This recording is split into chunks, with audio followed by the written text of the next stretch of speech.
안녕하세요. 반갑습니다.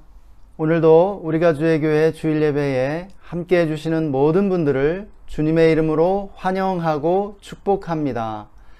이 시간 주기도문 하심으로 2022년 5월 마지막 주일 예배를 시작하시겠습니다. 하늘에 계신 우리 아버지여, 이름이 거룩히 여김을 받으시오며 나라가 임하시오며 뜻이 하늘에서 이루어진 것 같이 땅에서도 이루어지이다. 오늘 우리에게 일용할 양식을 주시옵고 우리가 우리에게 죄지은 자를 사하여 준 것 같이 우리 죄를 사하여 주시옵고 우리를 시험에 들게 하지 마시옵고 다만 악에서 구하시옵소서. 나라와 권세와 영광이 아버지께 영원히 있사옵나이다. 아멘. 다 함께 시편 34편의 말씀을 읽고 예배를 위해 기도하시겠습니다. 너희 자녀들아 와서 내 말을 들으라. 내가 여호와를 경외하는 법을 너희에게 가르치리로다. 생명을 사모하고 연수를 사랑하여 복받기를 원하는 사람이 누구뇨? 내 혀를 악에서 금하며 내 입술을 거짓말에서 금할지어다. 악을 버리고 선을 행하며 화평을 찾아 따를지어다. 여호와의 눈은 의인을 향하시고 그의 귀는 그들의 부르짖음에 기울이시는도다. 여호와의 얼굴은 악을 행하는 자를 향하사 그들의 자취를 땅에서 끊으려 하시는도다. 아멘. 오늘 시편의 말씀은 우리에게 생명의 길을 안내해 주고 있습니다. 오늘 말씀은 하나님과 올바른 관계를 맺고 죄에서 돌이켜 의의 길을 가는 것이 곧 하나님이 주시는 생명의 길이요 축복의 길이라고 가르쳐주고 있는 것이죠. 보이지 않으시지만 영원히 다스리시는 하나님을 의식하는 것, 그것이 곧 지혜로운 삶의 비결인 줄 믿습니다. 이 시간 다 함께 오늘 말씀을 묵상함으로 예배를 위해 기도하시겠습니다.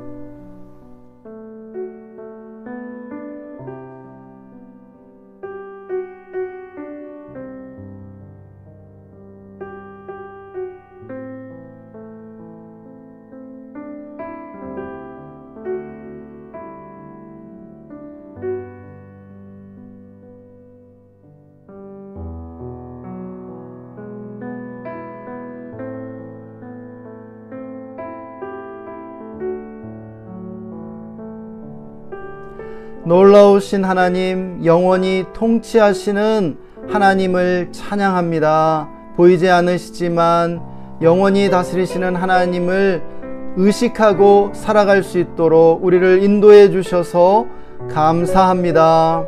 하나님과 올바른 관계를 맺고 죄에서 돌이켜 의의 길을 갈 수 있도록 축복하여 주시옵소서. 이 시간 우리를 긍휼히 여겨주시고 우리의 모든 죄악을 주님의 보혈로 덮으시며 용서해 주시기를 원합니다. 주님, 이 시간 성령님을 초청합니다. 성령님 충만함으로 임재하여 주시고 다스려 주시옵소서. 나사렛 예수의 이름으로 우리 예배를 방해하는 모든 악한 어둠의 영들, 귀신들을 꾸짖노라 떠나갈지어다. 잠잠할지어다. 오 주님, 홀로 영광을 받아 주옵소서. 찬양을 받아 주옵소서. 우리의 예배 가운데 모든 영광 주님께 올려드립니다. 감사와 찬양을 드리며 주 예수님의 이름으로 기도했습니다. 아멘.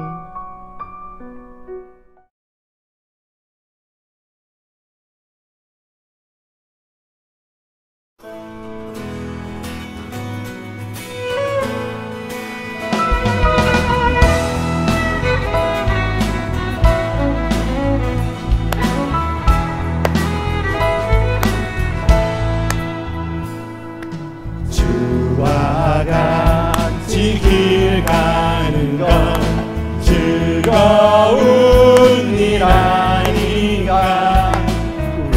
우리 주님 걸어가신 발자취를 밟겠네. 아멘.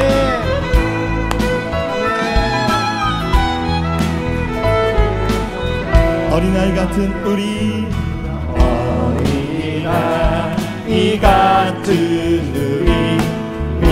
미련하고 약하나 주의 손에 이끌리어 생명길로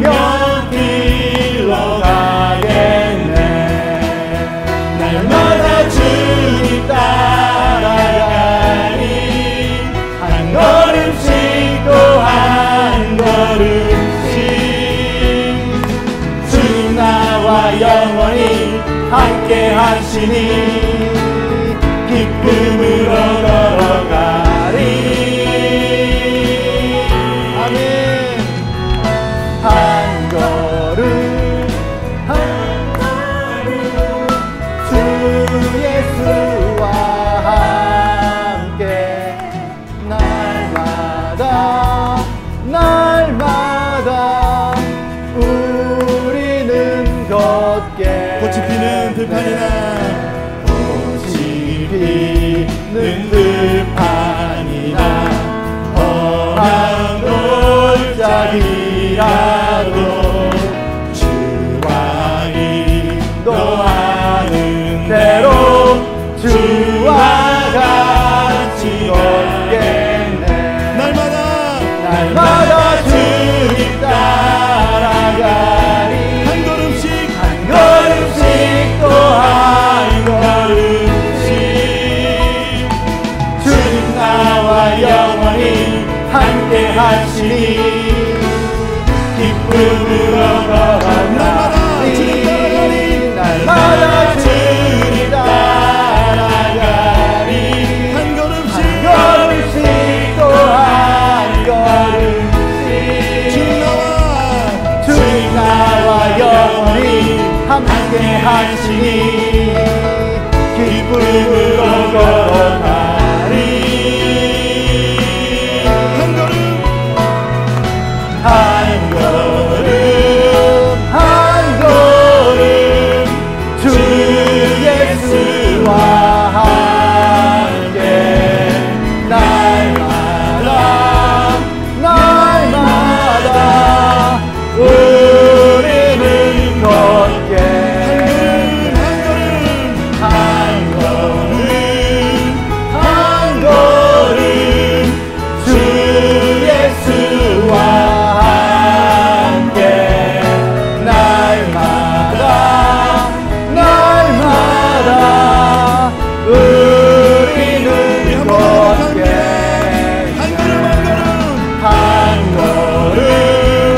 한 걸음 주 예수와 함께 날마다 우리는 걷겠네.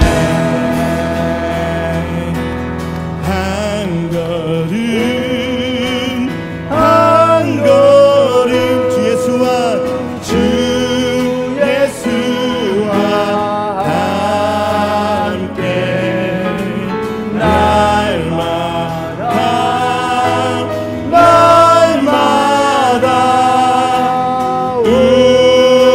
우리는 걷겠네.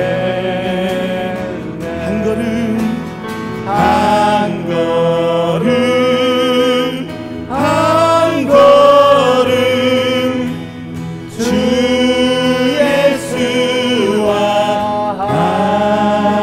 함께 날마다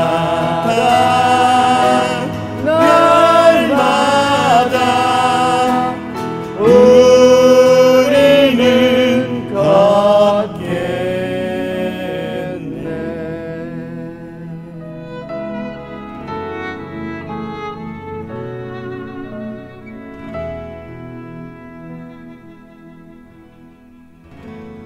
나의 소망 되신 주,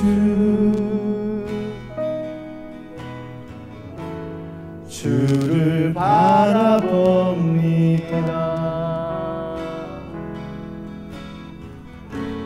다시 오실 나의 왕 예수, 주를 기다립니다. 한 번 더 고백하시면서 나의 소망 되신 주, 나의 소망 되신 주를 바라봅니다. 주를 바라봅니다.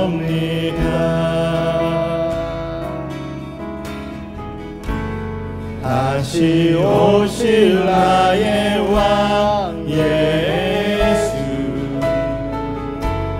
주를 기다립니다. 밤이나 낮이나 어제나 오늘도 영원히 주만 찬양해.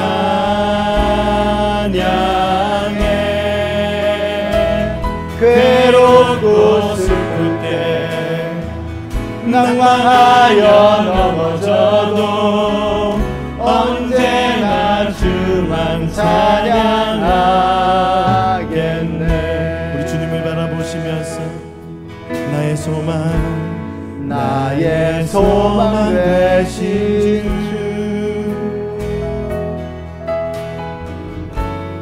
주, 주를 바라봅니다.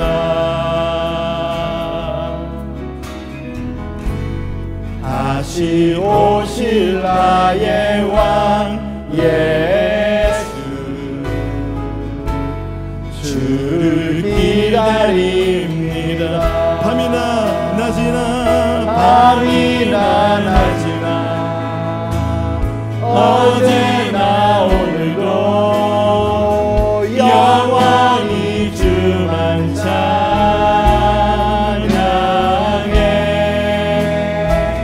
괴롭고 슬플 때 낭망하여 넘어져도 언제나 주만 찬양하겠네.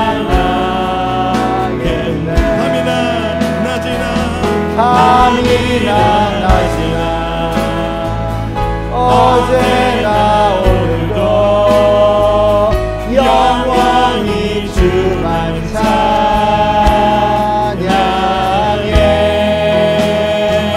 괴롭고 슬플 때 낭망하여 넘어져도 언제나 주만 찬양하겠네. 밤이나 낮이나 어제나 오늘도 영원히 주만 찬양해.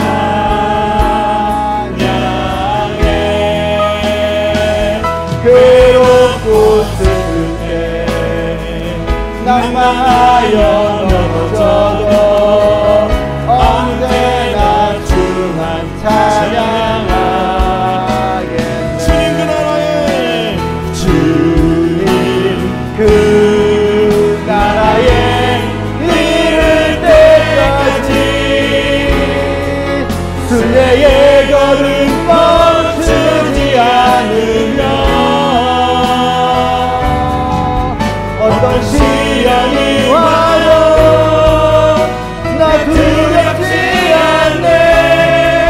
주와 함께 걷는 이 길, 주님 그 나라에 이를 때까지 순례의 걸음 멈추지 않으며 어떤 시련이 와도 나 두렵지 않네. 주와 함께 걷는 이 길에 주님 그 나라에 이를 때까지 순례의 걸음 멈추지 않으며 어떤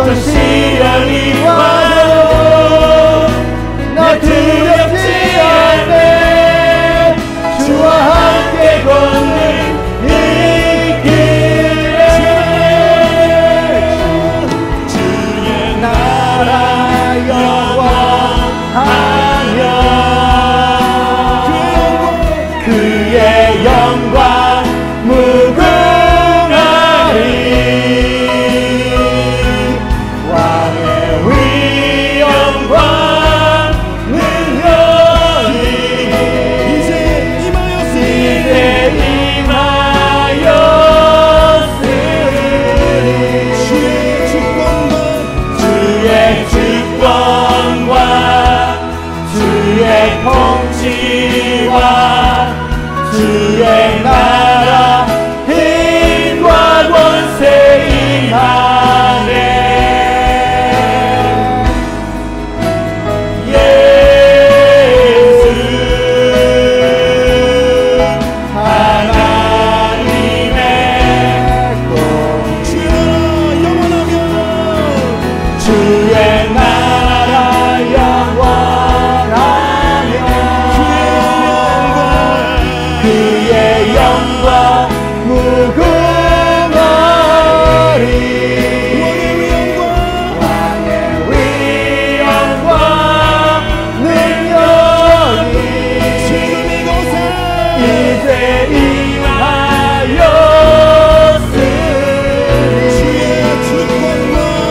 주의 주권과 주의 통치와 주의 나라 힘과 권세 이하네.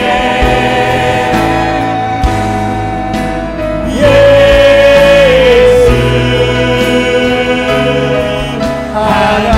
하나님의 공의. 우리 주님께 영광의 박수 올려드리겠습니다. 하나님의 나라는 영원하십니다. 영원한 하나님의 나라를 찬양합니다.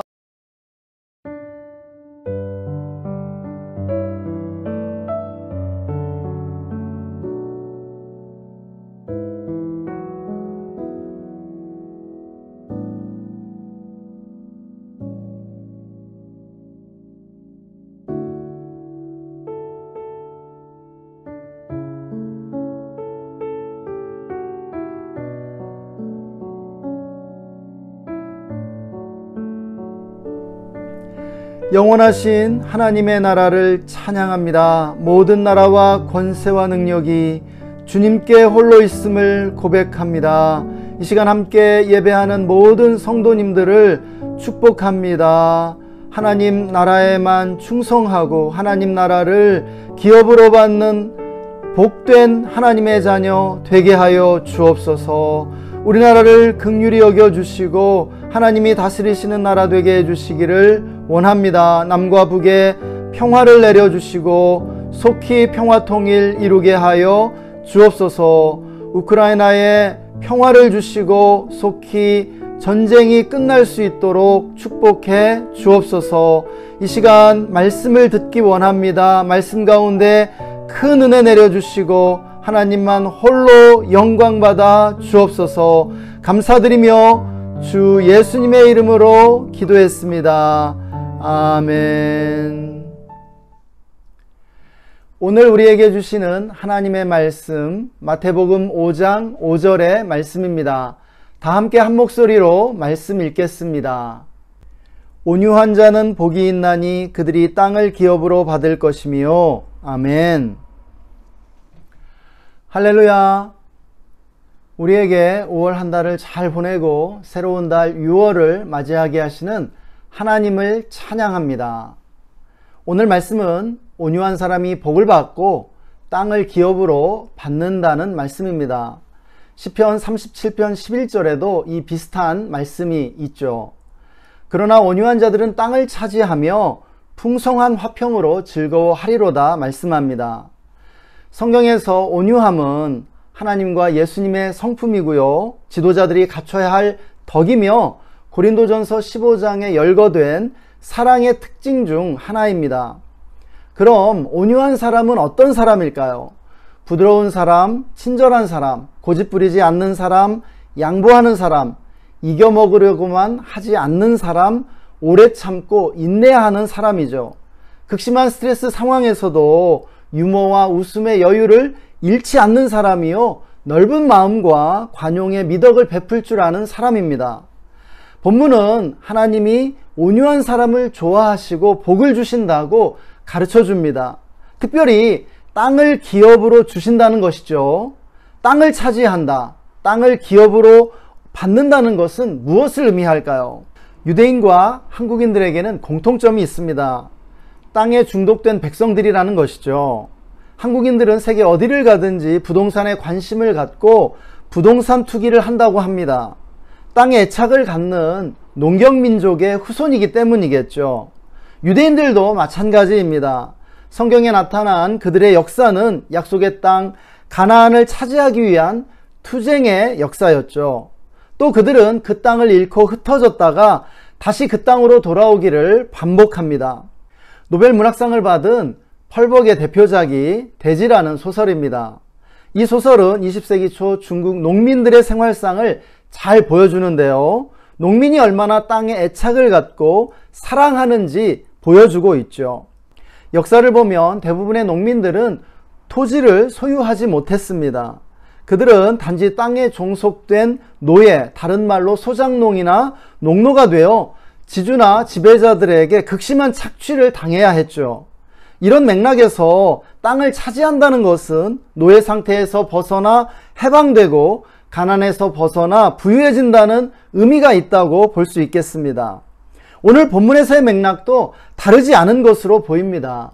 유대인들의 역사에서 땅을 차지한다는 것은 1차적으로 이방 민족들과의 투쟁에서 승리한다는 의미였고요. 2차적으로는 땅에 정착하여 평화로운 삶을 영위할 수 있게 되었다는 뜻이었죠.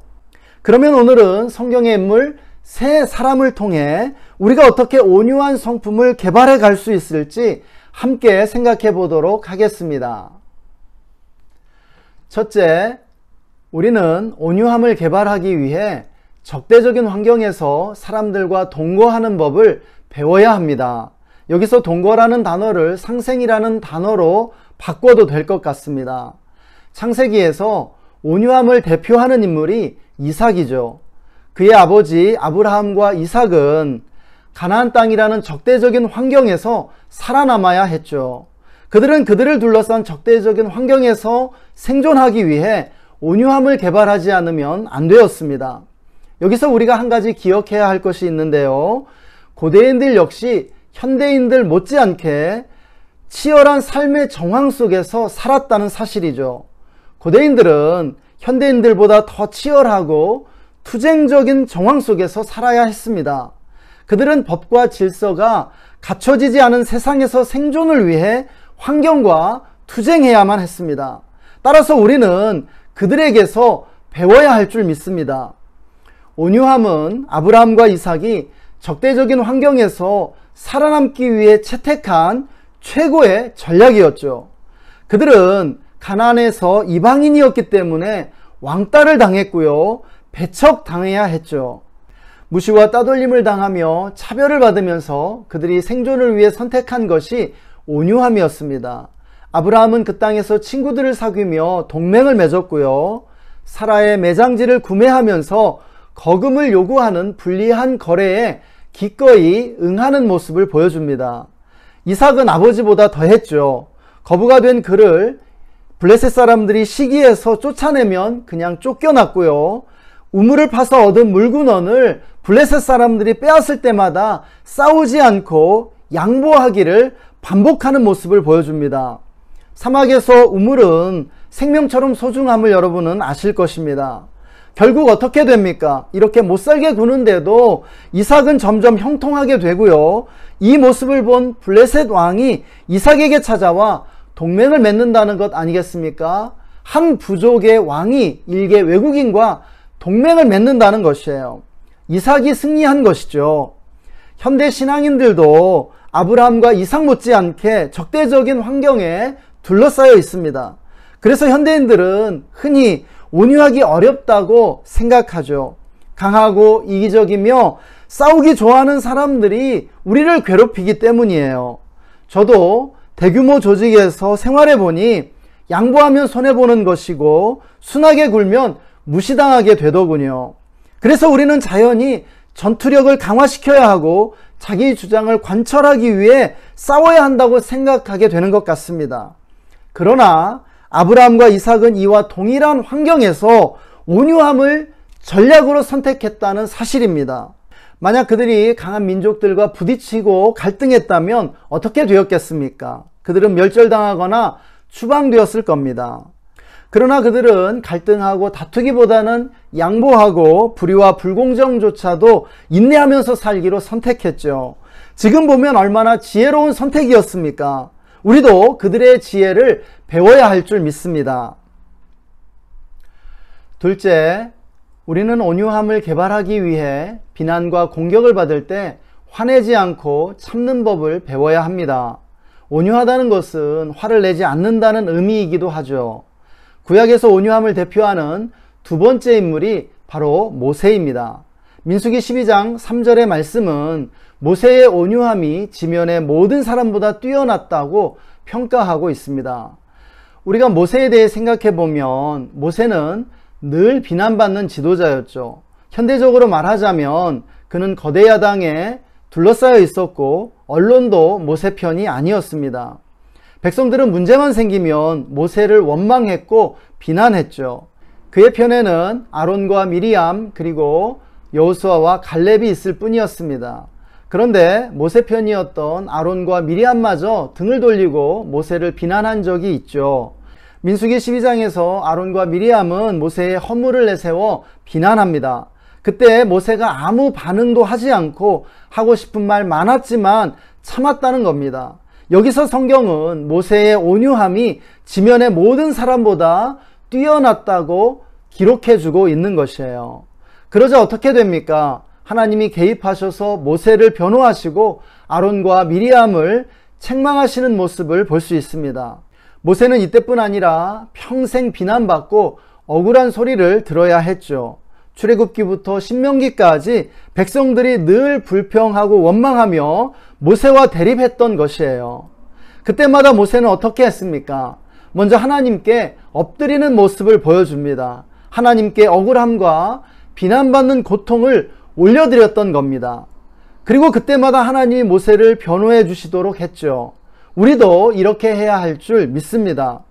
현대인들도 모세 못지않게 비난받고 공격받는 상황 속에 들어가게 됩니다. 왜냐하면 아무리 작은 사회라도 비난과 공격이 만연되어 있기 때문이죠. 비난과 공격은 곧바로 분노를 불러일으키고 분노는 반격으로 이어지면서 흔하게 비난 게임에 빠지게 됩니다. 그러나 우리는 모세에게서 가장 성공적이고 효과적인 리더십의 비결, 그리고 정신적, 육체적 건강과 활력을 유지하는 비결을 배워야 합니다. 모세의 비결은 온유함이었죠. 그는 비난과 공격을 받는 상황에서도 화내지 않고 참기로 선택한 겁니다. 물론 그도 너무 힘들었고 그럴 때면 불평하기도 하고 백성들과 싸우기도 했습니다. 당연하죠. 무조건 참고 침묵하는 것이 능사는 아닙니다. 꼭 필요한 말은 해야 하는 것이죠. 중요한 것은 그가 사람들의 비난과 공격을 받는 것을 지도자의 책무로 받아들였다는 사실입니다. 사람들은 누군가 비난하고 공격할 대상이 필요한 것 같습니다. 가장 좋은 대상이 리더죠. 사람들은 리더들에게 모든 책임을 전가하며 비난하곤 합니다. 모세는 그런 사실을 잘 알았던 것 같습니다. 그래서 사람들이 비난하고 공격해 올 때 그것을 당연하게 받아들이지 않았을까 생각해 봅니다. 또 모세는 다른 사람들의 말과 시선에 신경 쓰지 않았죠. 우리나라 사람들처럼 다른 사람들의 말과 시선에 신경 쓰고 두려워하는 사람들이 없는 것 같습니다. 그러나 다른 사람들의 말과 시선으로부터 얼마나 자유로워지느냐가 우리의 건강성과 복지를 결정한다는 사실을 알아야 합니다. 뭐 다른 사람들의 말과 시선이 중요합니까? 아무것도 아니죠. 때로 우리는 사람들의 터무니없는 비난과 부정적인 평가에 대해 신경 끄고 살아야 합니다. 무엇보다 모세는 결국 진실이 드러날 것을 믿었죠. 그는 사람들이 비난하면 하나님이 변호해 주실 것을 알았던 것입니다. 어느 조직에나 우리를 비난하고 공격하는 사람이 있습니다. 그러나 우리가 침묵할지라도 우리를 알아주고 변호해 주는 사람이 있기 마련이죠. 물론 필요한 말은 해야 하지만 필요한 말 이상은 참아보시기 바랍니다. 하나님이 누군가를 통해 변호해 주시고 진실을 드러내 주실 줄 믿습니다. 셋째, 우리는 온유함을 개발하기 위해 다른 사람들을 격려하는 습관을 훈련해야 합니다. 온유함은 마음이 따뜻한 것이고 온유함으로부터 격려와 칭찬이 나오게 되죠. 성경에서 온유함을 대표하는 세 번째 인물이 바로 사도행전의 바나바입니다. 바나바는 그 자신의 업적보다 그의 격려를 통해 성경 역사의 위대한 족적을 남기게 되죠. 바나바는 격려를 통해 사도 바울을 역사의 전면에 등장시키게 되는데요. 그는 다메섹 도상에서 막 회심한 바울을 격려하여 다른 사도들과 교제를 나누게 합니다. 10여 년 후에는 길리기아 다소에 칩거하고 있던 바울을 격려하여 안디옥에서 본격적인 사역을 시작하게 했죠. 이후에 그는 바울과 함께 이방인 선교에 착수합니다. 그러나 그가 바울의 멘토이자 대선배였음에도 바울이 자신의 조카 마가를 선교팀에 받아들이지 않자 바울과 갈등 끝에 헤어지게 됩니다. 그는 그 이후에 성경의 무대에서 완전히 자취를 감추는데요. 바울이라는 위대한 인물에 완전히 가린 것이죠. 그럼에도 바울에게 거절당한 자신의 조카 마가를 격려하여 그를 위대한 사도로 변화시키게 됩니다. 그가 바로 베드로의 비서이며 마가복음의 저자인 마가입니다. 바나바는 바울처럼 탁월한 인물은 아니었지만 그는 바울보다 훨씬 온유한 인물이었죠. 온유한 사람은 다른 사람들에게 여유를 주고 쉴 수 있는 그늘을 제공해 줍니다. 그래서 온유한 사람과 함께 있으면 성장하게 되는 것이에요. 누구나 그런 사람과 함께 있고 싶어 하는데요. 바로 바나바와 같은 사람이라고 할 수 있죠. 오늘날 현대인들은 격려에 목마릅니다. 현대의 조직은 칭찬과 격려에 인색하죠. 현대인들을 무한 경쟁 속에 몰아넣고 끊임없이 경쟁하면서 성과를 내도록 쥐어 짜내기 때문입니다. 그래서 사람들은 경쟁이 너무 치열하고 다른 사람이 잘하면 내가 밀려난다고 느끼게 되었죠. 그래서 다른 사람들을 격려해주면 나에게 불리하다고 느끼는 것이에요. 그러나 다른 사람들을 격려하면 그 사람을 성장시킬 뿐 아니라 나도 성장하게 된다는 사실을 알아야 합니다. 칭찬과 격려가 다른 사람들을 키울 뿐 아니라 나를 넓게 만들어준다는 것이에요. 이렇게 격려를 해주게 되면 격려를 받은 사람들과의 사이에 연대감이 생기고 우정이 자라게 됩니다. 우리의 삶에 격려하는 습관이 형성되기를 소망합니다. 이제 말씀을 정리하고자 합니다. 기독교 영성의 특징은 친절, 곧 온유함입니다. 저는 이것을 넓은 마음과 관용이라고 표현하고 싶습니다. 저는 젊어서부터 이런 사람이 되고 싶었는데요. 넓은 마음과 관용의 소유자입니다. 비난과 비판을 기꺼이 들을 수 있고 신랄한 비판자들까지도 품어줄 수 있는 사람이 되는 것이죠. 저는 제 딸에게도 넓은 마음을 가졌으면 좋겠다고 말합니다. 우리는 좁고 옹색한 사람은 아닙니까? 작은 상처에도 발끈하고 어떤 비난도 견디지 못하는 사람 말입니다. 그러나 사랑하는 여러분, 넓어져야 합니다. 관용적인 사람이 되어야 하는 것이에요. 오늘날 현대인들은 전투력이 강한 사람, 이기적인 사람, 논쟁에 능한 사람이 자기 몫을 챙기고 승리한다고 믿는 것 같습니다. 그러나 과연 그럴까요? 아브라함과 이삭, 모세와 바나바는 그런 사람이 아니었습니다. 그들이 전투력이 강하고 이기적이며 이겨먹으려고만 했다면 어떻게 되었을까요? 아브라함과 이삭은 가나안에 정착하지 못했을 것이고 모세는 화병에 일찍 죽었을 것이며 바나바의 격려를 받지 못한 바울과 바나바는 역사에 등장하지 못했을 겁니다. 강하면 부러지지만 부드러우면 꺾이지 않는 법입니다. 성경의 진리는 오늘 우리 시대에도 여전히 변함없는 진리임을 믿으시기 바랍니다. 우리가 온유한 사람이 되었으면 좋겠습니다. 이 시간 다 함께 오늘 말씀 묵상하며 잠시 하나님의 음성 듣는 시간 갖겠습니다. 함께 기도하겠습니다.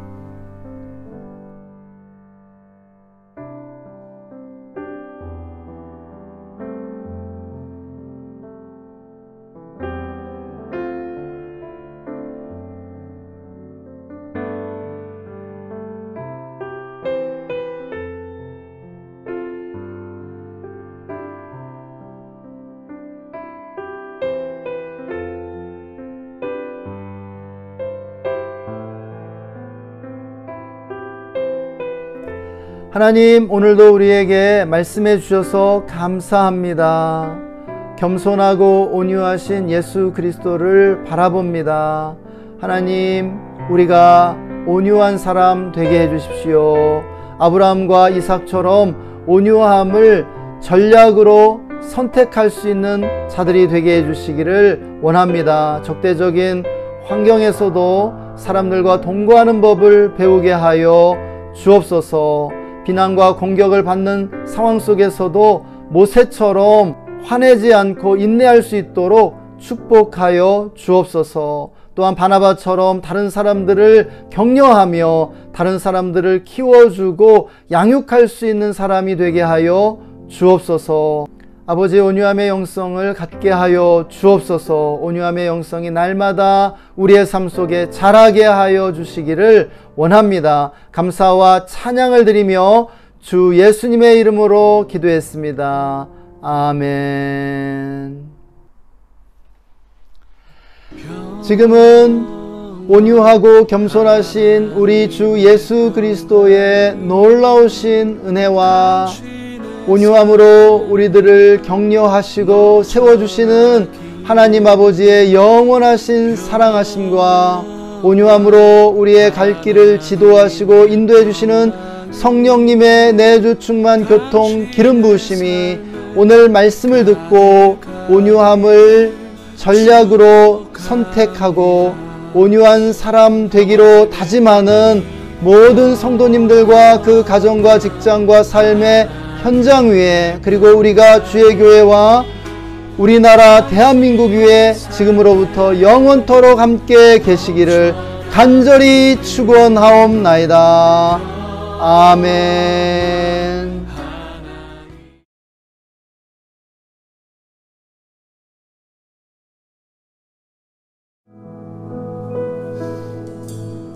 주 발 앞에 무릎 꿇고 그 사랑에 남기네. 어떤 말도 그 어떤 소리도 그 말 앞에서 잠잠해지네.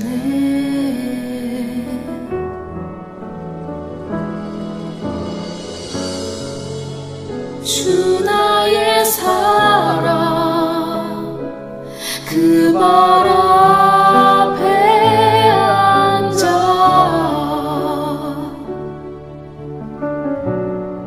내 모든 기도는 사랑의 노래가 되네.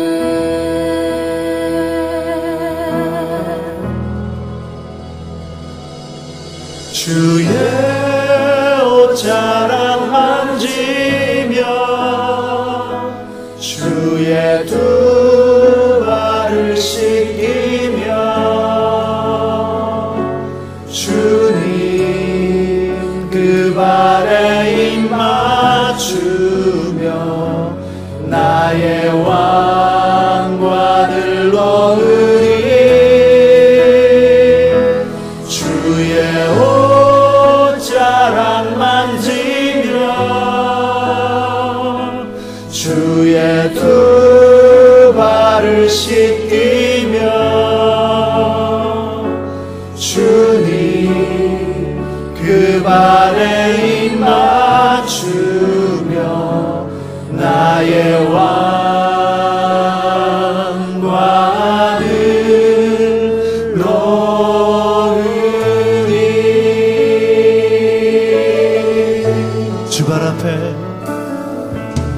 주 발 앞에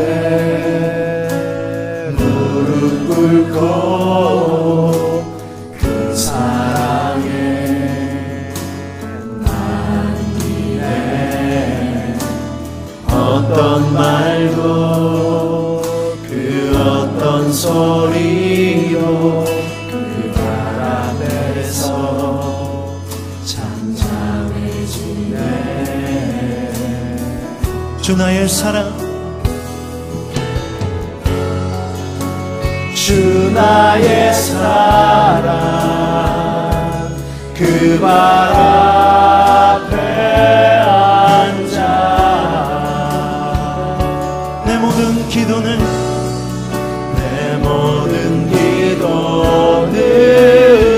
사랑